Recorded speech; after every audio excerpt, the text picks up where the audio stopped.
লাল দিঘির পারে দেখা হইতেই হবে। এখানে অনুরোধ করব না, অনুরোধ করার সময় নাই, অনুরোধ বোধ হয়ে গেছে, অনুরোধ লাগবে না, এখন দেখা হইতেই। এই বাংলাদেশের মালিকানা সুন্নিদের, বাকিরা ভাড়াটিয়া এসেছে। জায়গায় জায়গায় মাহফিল করি, মানুষ জায়গা দেওয়া যায় না, কিন্তু আমরা আসল জায়গায় গিয়ে মানুষ কি হয়ে যায়, কম হয়ে যায়। এটা হবে না।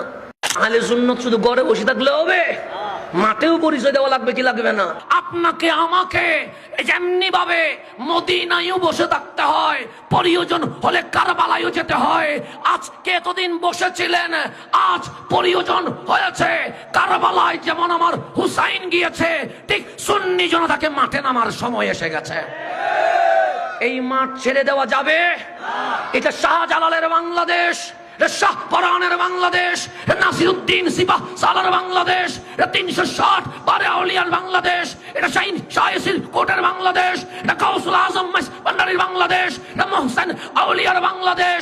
এই বাংলাদেশের মালিকানা সুন্নিদের, বাকিরা ভাড়াটিয়া এসেছে। আজকে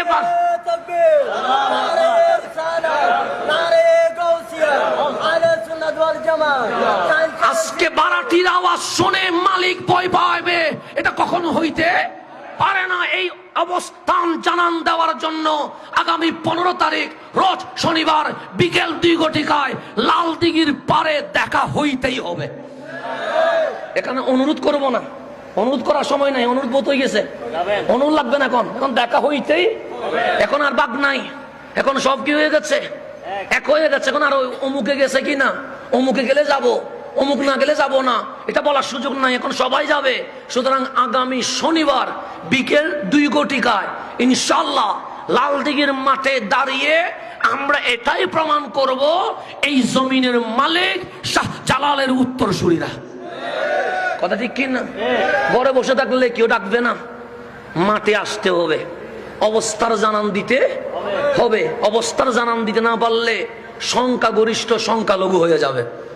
এমনি চিল্লাইলে হবে না, আমরা সংখ্যাগরিষ্ঠ, আমরা সংখ্যাগরিষ্ঠ, এটা বললে হবে না, প্রমাণ দিতে হবে। এখন আমরা জায়গায় জায়গায় মাহফিল করি, মানুষ জায়গা দেওয়া যায় না, কিন্তু আমরা আসল জায়গায় গিয়ে মানুষ কি হয়ে যায়, কম হয়ে যায়। এটা হবে না, এটা আমাদেরকে আসল জায়গায় মানুষ দেখাইতে হবে।